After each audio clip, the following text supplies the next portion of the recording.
നമസ്കാരം. 2014 മോദിയെ അധികാരത്തിലെത്തിച്ചത് സോഷ്യൽ മീഡിയയായിരുന്നു. മോദിയുടെ ഗുജറാത്ത് മോഡലിനെ രാജ്യമാകെ ചർച്ചയാക്കി നേടിക്കൊടുത്ത വിജയം. സോഷ്യൽ മീഡിയയിലൂടെ തിരഞ്ഞെടുപ്പ് തരംഗം ഇന്ത്യയിൽ സൃഷ്ടിക്കാനാകുമെന്ന് ആദ്യമായി തെളിയിച്ചതും മോദിയായിരുന്നു. 5 കൊല്ലത്തിനു ശേഷം വീണ്ടും ലോക്സഭയിലേക്ക് തിരഞ്ഞെടുപ്പ് എത്തുമ്പോൾ ജനവിധി അനുകൂലമാക്കാൻ കോൺഗ്രസും ഇതേ തന്ത്രവുമായി എത്തുന്നുവെന്നാണ് ഇപ്പോഴത്തെ റിപ്പോർട്ടുകൾ. അതുകൊണ്ട് തന്നെ ഇനിയുള്ള ദിവസങ്ങളിൽ വിജയിയെ നിശ്ചയിക്കുക സോഷ്യൽ മീഡിയ തന്നെയാകും.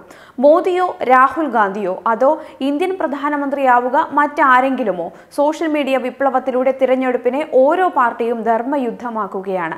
ഇതിലെ വിജയമാകും കാര്യങ്ങൾ നിശ്ചയിക്കുക. 2019 മഹായുദ്ധമെന്ന തിരിച്ചറിവിലാണ് കോൺഗ്രസ് പദ്ധതികൾ തയ്യാറാക്കുന്നത്. സൈബർ വാർ റൂമുകൾ തുറന്ന് തിരഞ്ഞെടുപ്പ് യുദ്ധത്തിന് ആയുധങ്ങൾ മൂർച്ച വരുത്തുകയാണ് എല്ലാ പാർട്ടികളിലെയും അണികൾ. 2019 മഹായുദ്ധത്തിന് മോദി വാരിയേഴ്സ് എന്ന ടീമിനെയാണ് BJP രംഗത്തിറക്കുന്നത്. 2014 പൊതു തിരഞ്ഞെടുപ്പിലാണ് സമൂഹ മാധ്യമങ്ങൾ വ്യാപകമായി ഉപയോഗിച്ചത്. നരേന്ദ്രമോദിയെയും BJPയെയും അധികാരത്തിലെത്തിക്കുന്നതിൽ സമൂഹ മാധ്യമങ്ങളുടെ പങ്ക് നിർണായകമായി. ഫേസ്ബുക്ക്, ട്വിറ്റർ, വാട്സപ്പ്, ഇൻസ്റ്റഗ്രാം തുടങ്ങിയ മാധ്യമങ്ങളിൽ വൻ സ്വാധീനമുള്ള ലോക നേതാവ് എന്ന നിലയിലേക്ക് മോദി വളർന്നു. ഇങ്ങനെയാണ് ആഗോള നേതാവായി മോദി മാറിയതും. ഇതെല്ലാം മനസ്സിലായതോടെ സോഷ്യൽ മീഡിയയിൽ കോൺഗ്രസ് അടക്കമുള്ള പ്രതിപക്ഷവും ശ്രദ്ധ പതിക്കാൻ തുടങ്ങി. ഇതിന്റെ പ്രതിഫലനമായിരുന്നു മധ്യപ്രദേശിലെയും രാജസ്ഥാനിലെയും ഛത്തീസ്ഗഡിലെയും കോൺഗ്രസിന്റെ വിജയം എന്നു തന്നെ പറയാം. തൃണമൂൽ, BSP, SP, TRS ഇടതു പാർട്ടികളും സോഷ്യൽ മീഡിയയിൽ സജീവമാണ്. ലൈക്ക് 1ന് 1000 വോട്ട് എന്ന മോദിയുടെ FB തന്ത്രം പയറ്റുകയാണ് ഇത്തവണ എതിരാളികളും. 2014 കോൺഗ്രസുകാർ അറിയാതെ പോയ സോഷ്യൽ മീഡിയ സ്വാധീനം ഉപയോഗിച്ച് അധികാരത്തിലെത്തിയ മോദിയെ താഴെ ഇറക്കാൻ ഇക്കുറി കോൺഗ്രസും അഭയം തേടുന്നത് സോഷ്യൽ മീഡിയയെ തന്നെയാണ് എന്നതാണ് വസ്തുത. സൈബർ വാർ റൂമുകൾ തുറന്ന് മിന്നലാക്രമണം ശക്തമാക്കി കോൺഗ്രസും BJPയും സോഷ്യൽ മീഡിയയെ സ്വാധീനിക്കാൻ ശ്രമിക്കുന്നു. ഏതു വിഷയത്തിലും അതിവേഗ പ്രതികരണവും നിലപാട് വിശദീകരണവും എത്തിക്കുകയാണ് ഇരുവരും. വോട്ട് ചോദിച്ചും പ്രചരണം സജീവമാക്കും. ഫേസ്ബുക്കും ട്വിറ്ററും വാട്സപ്പും ഇൻസ്റ്റഗ്രാമും യൂട്യൂബും ഓരോ പോലെ ഉപയോഗിച്ച് പോരാട്ടം കടുപ്പിക്കുകയാണ് BJPയും കോൺഗ്രസും.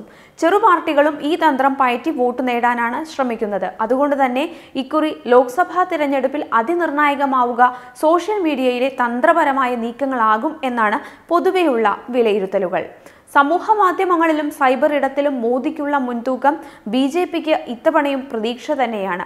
ഒരു വട്ടം കൂടി മോദി, എൻ്റെ ആദ്യ വോട്ട് മോദിക്ക്, പ്രധാനമന്ത്രിയായി മോദി തുടങ്ങിയ മുദ്രാവാക്യങ്ങളിലൂടെയാണ് സമൂഹ മാധ്യമങ്ങളിൽ പ്രചാരണം കൊഴുപ്പിക്കുന്നത്. മോദി സർക്കാരിൻ്റെ പ്രവർത്തന നേട്ടങ്ങൾ വിവരിച്ച് ജനുവരി 18 5 വർഷം ചലഞ്ച് എന്നൊരു ഹാഷ്ടാഗ് ക്യാമ്പയിനും ആരംഭിച്ചു. മോദിയുടെ സൈബർ പ്രചാരകർ BJPക്കാരല്ല എന്നതാണ് വസ്തുത. മോദിയിൽ ആകൃഷ്ടരായ ചെറുപ്പക്കാരുടെ സംഘമാണ് ഇത് എന്നാണ് റിപ്പോർട്ടുകൾ. ഇന്ത്യയിൽ നിന്നുള്ളവർ മാത്രമല്ല, വിദേശ രാജ്യങ്ങളിലുള്ളവരും ക്യാമ്പയിന്റെ ഭാഗമാണ് എന്നത് മറ്റൊരു വസ്തുത.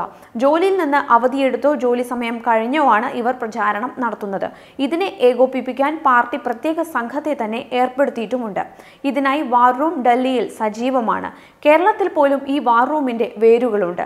സോഷ്യൽ മീഡിയയിലൂടെ പാർട്ടി പ്രചരണം നടത്തും. ഇതോടൊപ്പം സംഭവിക്കുന്ന പിഴവുകളും കണ്ടെത്തി നേതൃത്വത്തെ അറിയിക്കും. നിരന്തരം സോഷ്യൽ മീഡിയയെ നിരീക്ഷിച്ചുകൊണ്ടാണ് ഇത്തരത്തിലെ ഇടപെടലുകൾ സാധ്യമാക്കുന്നത് എന്നാണ് റിപ്പോർട്ടുകൾ. അത്യാധുനിക സോഫ്റ്റ്വെയറുകൾ തന്നെ ഇതിനായി സജ്ജമാണ്. 5 വർഷത്തിനിടെ സൈബർ ലോകം മാറിമറിഞ്ഞു. സമൂഹ മാധ്യമങ്ങൾ ഉപയോഗിക്കുന്നവരുടെ എണ്ണവും കുതിച്ചുയർന്നു. 2014 77 കോടി മൊബൈൽ കണക്ഷനുകളാണ് രാജ്യത്തുണ്ടായിരുന്നത്. കഴിഞ്ഞ നവംബറിലെ കണക്കുപ്രകാരം ഇത് 102 കോടിയാണ് പിന്നിട്ടത്. ഇന്റർനെറ്റ് ഉപയോഗിക്കുന്നവരും കൂടി. 2014 15 കോടി പേർക്ക് നെറ്റ് ലഭ്യമായിരുന്നുള്ളൂ. എന്നാൽ ഇന്ന് 56 കോടി പിന്നിട്ടു എന്നാണ് അറിയാൻ കഴിഞ്ഞത്. അതുകൊണ്ട് തന്നെ തിരഞ്ഞെടുപ്പിനെ സോഷ്യൽ മീഡിയയിലൂടെ സ്വാധീനിക്കാമെന്ന് കോൺഗ്രസും തിരിച്ചറിഞ്ഞു. ശശി തരൂരിന്റെ നേതൃത്വത്തിൽ പ്രൊഫഷണലുകളെയും ഇതിനായി കണ്ടെത്തിയിട്ടുണ്ട്. പ്രൊഫഷണൽ കോൺഗ്രസ് എന്ന വിഭാഗത്തെ തന്നെ ശശി തരൂരിന്റെ നേതൃത്വത്തിൽ സജ്ജമാക്കിയതും സോഷ്യൽ മീഡിയയെ അനുകൂലമാക്കാനുള്ള രാഹുൽ തന്ത്രമായിരുന്നു. ഇതിന് ഗുജറാത്തിൽ നേതൃത്വം നൽകിയത് AK ആന്റണിയുടെ മകനായ അനിലായിരുന്നു. രാജസ്ഥാനിലും മധ്യപ്രദേശിലും സജീവ ഇടപെടൽ നടത്തി. സച്ചിൻ പൈലറ്റും ജ്യോതിരാദിത്യ സിന്ധ്യയുമെല്ലാം ഇതിന്റെ ഗുണഭോക്താക്കളുമായി. അതുകൊണ്ട് തന്നെ മോദിയുടെ സൈബർ പ്രചാരണത്തെ നേരിടാനുള്ള കരുത്ത് കോൺഗ്രസിനുണ്ട് എന്നാണ് ഇപ്പോഴുള്ള വിലയിരുത്തലുകൾ.